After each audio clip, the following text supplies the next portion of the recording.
युवा बेरोजगार सुक्त मोर्चा के अध्यक्ष गोपाल दास वर्मा और इंद्रपाल शर्मा जी इस संगठन के ये वरिष्ठ प्रधान भी हैं और राष्ट्रीय राज्य पेंशनर महासंघ के ये महासचिव भी हैं। ये संगठन हमने 15 साल पहले बनाया था और आज फिर इस संगठन की आवश्यकता पड़ गई है।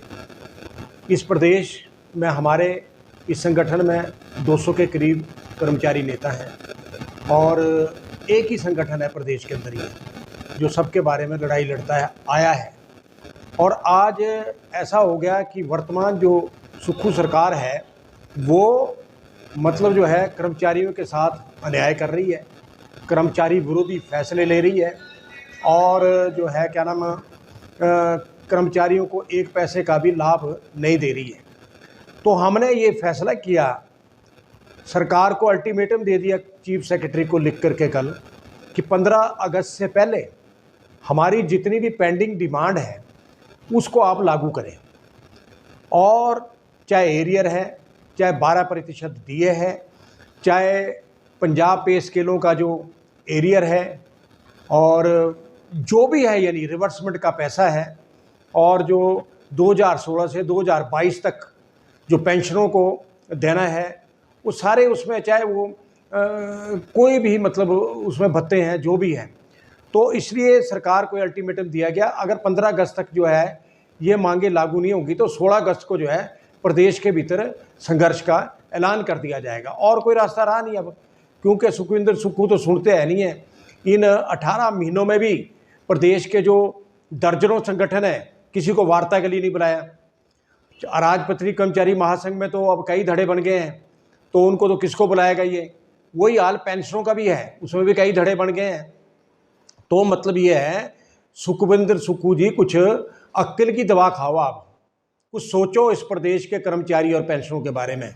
हमारे संगठनों को वार्ता के लिए बुलाइए और वार्ता करें आप, और वार्ता से इसका ही समाधान निकलेगा, अदरवाइज इसका समाधान कोई निकलने वाला नहीं है।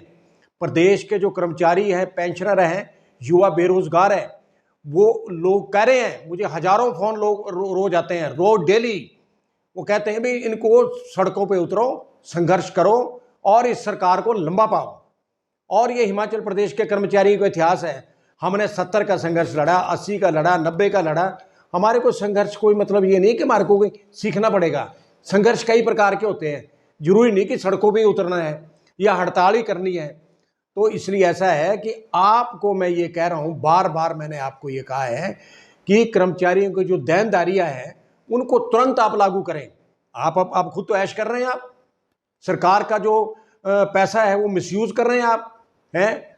दर्जनों ओएसडी बना दिए आपने, दर्जनों वाइस चेयरमैन बना दिए, उनको जो है मतलब कैबिनेट रैंक दे दिए। लूट पड़ी है, लुटा रहे हैं आप पैसा 2.5, 3, 4 लाख रुपए। तो मेरा कहने का मतलब आपसे ये है सर कि आपको अभी 15 अगस्त से पहले जो है ये आपको ऐलान करना पड़ेगा, कर्मचारियों के बारे में सोचना पड़ेगा।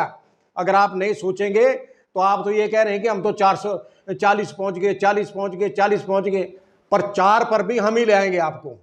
इलेक्शन चाहे अभी हो, इलेक्शन चाहे बाद में हो, आप 4 सीटों पे सुकड़ाएंगे आपको। 4 से 5वीं सीट नहीं आने देंगे पूरे प्रदेश में। और हम प्रदेश में घूम रहे हैं, लोगों से संपर्क कर रहे हैं, कोई आपके फेवर में नहीं है, कोई भी आपके फेवर में नहीं है। इसलिए फेवर में नहीं है कि आपने सत्यानाश कर दिया स्टेट का। अभी जो है 28,100 करोड़ आपने कर्जा ले लिया, वो डाला कहाँ आपने कर्जा? श्वेत पत्र जारी करें आप उस पर, किसको दिया वो पैसा आपने? महिलाओं को वो ठग दिया आपने। इन बाई इलेक्शन थे, जो 3 बाई इलेक्शन थे विधानसभा के, आपने कहीं 4500 बांट दिए, कहीं 1500 बांट दिए, वो भी नीचे कांगड़ा ऊना में ही। और आप देखिए कि अब वो बंद हो गया। वो तो बंद होना ही है, क्योंकि वो तो आपने तो दाना डालना था, चलो डाल दिया दाना और आपने वोट हासिल कर लिए। उसके बाद आपने जब ये आपने चुनाव जीत लिए तो आपने 125 यूनिट का जो भारतीय जनता पार्टी की जयराम सरकार ने वो तोहफा प्रदेश के लोगों को दिया था वो आपने छीन लिया है नहीं। और उसके बावजूद आप इस बात को देखिए कि मतलब आप ये कह रहे हैं कि मतलब अब ये ट्रांसपोर्ट में भी किराया बढ़ने वाला है।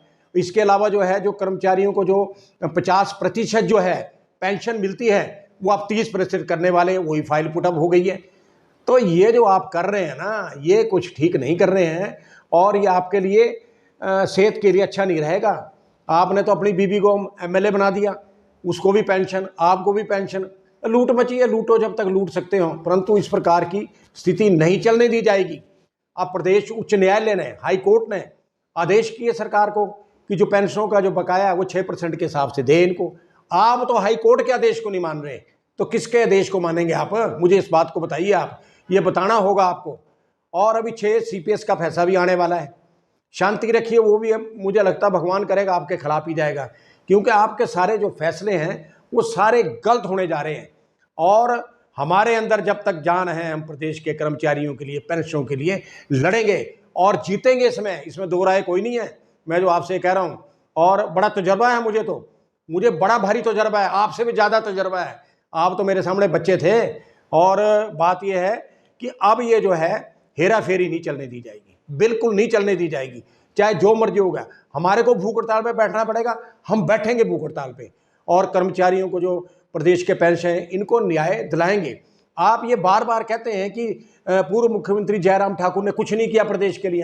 अरे उसने 5 साल ठीक काम किया। और आप देखिए 2 साल पूरे प्रदेश में, अब देखिए जब हालात इतने खराब थे और कोविड फैल गया, ड्यूरिंग दी कोविड जयराम ने अच्छा काम किया, किसी को नौकरी से नहीं निकाला, किसी को जो मतलब उसके, आप देखिए कर्मचारियों, पेंशनों को जो वेतनमान दिए गए, तनख्वाहें दी गई, और जो डीए इंस्टॉलमेंट थी, डीए इंस्टॉलमेंट दी गई।